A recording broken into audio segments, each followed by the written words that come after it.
Hello, my name is Kevin Carpenter.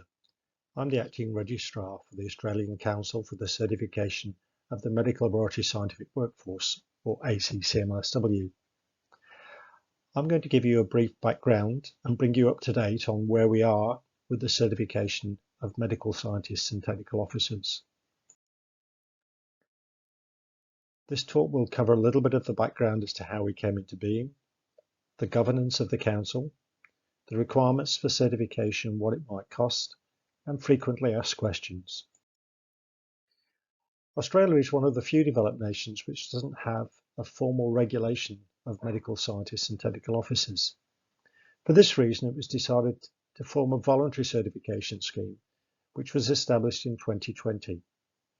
The scheme is operated by a not-for-profit company with 11 different professional bodies covering all aspects of medical laboratory science as members.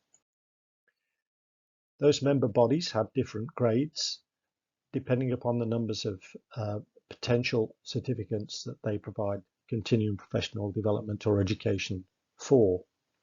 The three different levels provide for different membership fees for the organisations. They have different voting rights at annual general meetings and different board participation rights. These are the 11 company members, and as you can see, it covers all aspects of medical laboratory science. The company is run by a board of directors, which are elected by the representatives from each member organisation. The board is responsible for determining the requirements for certification. These requirements are based on three pillars.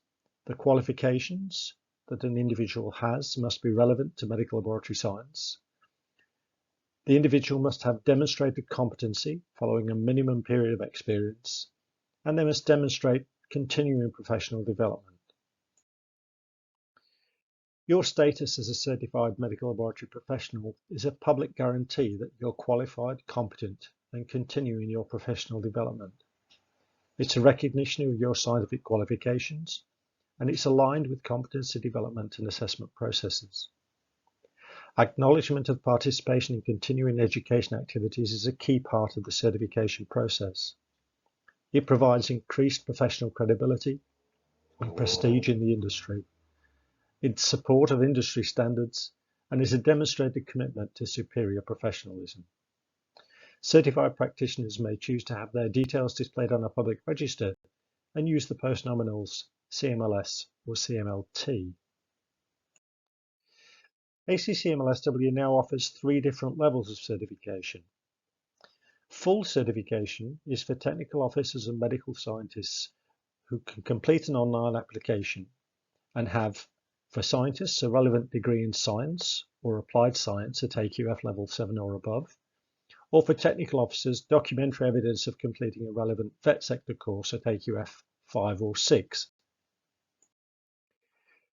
Also, for full certification, they will need to have a demonstration of experience and competency, evidence of a minimum of 2 years relevant recent experience, and a declaration of competency assessment in a position relevant to the level of certification sought. ACCMLSW provides a competency checklist employers can use to assist in their assessment.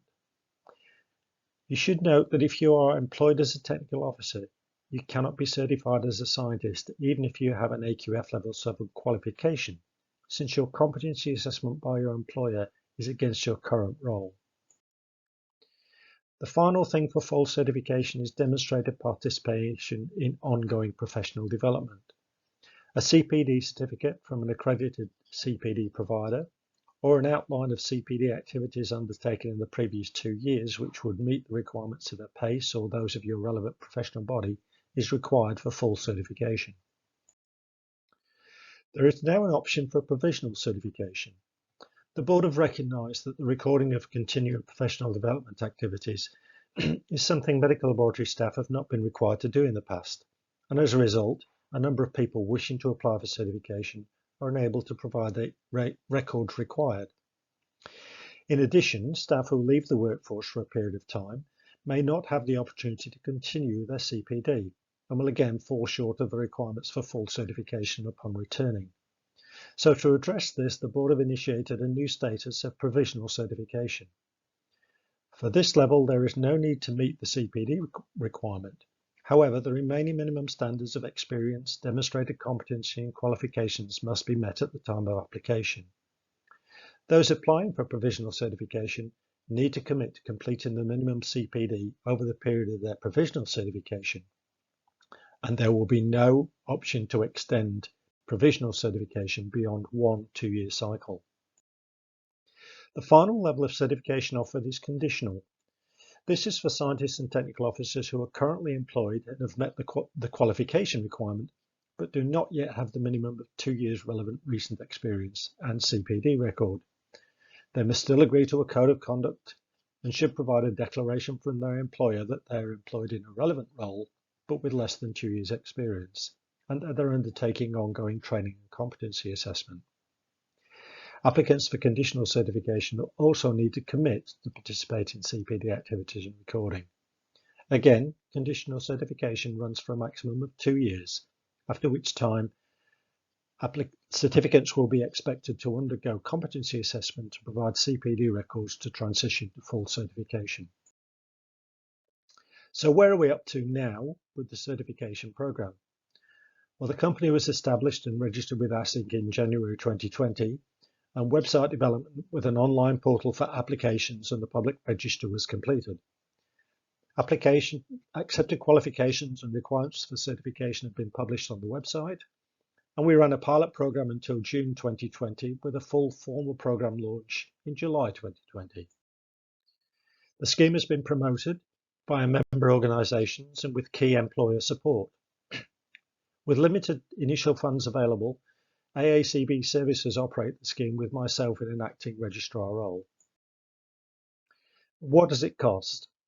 Well, for conditional certification for new graduates, the cost is $100 plus GST.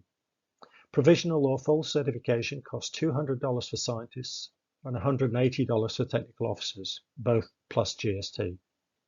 Certification is for a 2-year period, and renewal will be dependent on demonstrated ongoing competency assessment and CPD. Let's go some of the frequently asked questions. Is it compulsory to be certified? No, the scheme is voluntary, and it operates in a similar manner to other self-managed certification schemes established by health professionals like social workers, dietitians, and genetic counsellors. Will it become compulsory in the future, as is the case with some other countries? Well, the reason we set up a voluntary scheme is because the Australian government didn't include medical laboratory professionals when they established the Australian Health Practitioner Regulation Agency, or AHPRA. For a compulsory scheme to come into effect for these professions, it would have to be legislated and operated under AHPRA. Do I need to be a member of a professional body to apply for certification? No, but if you've already been assessed and approved as a scientist or technical member of most organisations, you should have acceptable qualifications and experience to fulfil most of the certification requirements. If I'm already a member of a professional body, do I need to apply for certification as well? Yes, and the reason for this is we're trying to protect the public and set minimum standards for ongoing assessment and competency and continuing professional development. All of the 11 professional associations who form the company recognise that their initial requirements for membership do not assess ongoing competency. Participation in CPD schemes is also voluntary for most association members. This new scheme is designed to formalise the requirement for ongoing CPD and regular competency assessment in order to have your name displayed on the register. Do I need to be one of the member organisation's CPD schemes to join? Well, for the first round of applications, we will consider CPD records which have not been formally lodged with a CPD provider like APACE. However, assessing these records does generate significant administrative load, and for recertification, the expectation is that you would be able to provide a certificate of meeting the CPD goals set by member organisations. The CPD records from members using APACE, AACB, or the RCPA Faculty of Science, or the ASC CET scheme have been deemed acceptable. Why does my supervisor need to certify my competency? Well, using the assessment template provided, we require your supervisor to confirm they've assessed your competency and that you demonstrate safe and ethical practice. This is already a requirement for laboratories under ISO 15189, so we're not adding an extra burden, we're simply formalising the process. Can scientists that are not working directly in the bench apply for certification? Yes, they can, provided they meet all of the current criteria.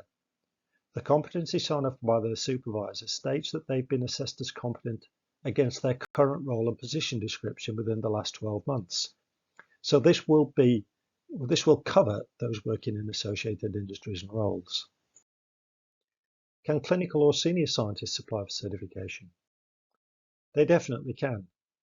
At the moment, there's no specific category, but they will meet all of the current criteria to be certified medical laboratory scientists. We may introduce more categories for higher level roles at a later date. I'd like to thank all of those who've served on the ACC MLSW board, both the inaugural board and the current board, for all of their support in getting this team established. If you have any questions, please email me at office@accmlsw.org.au. Thank you for listening.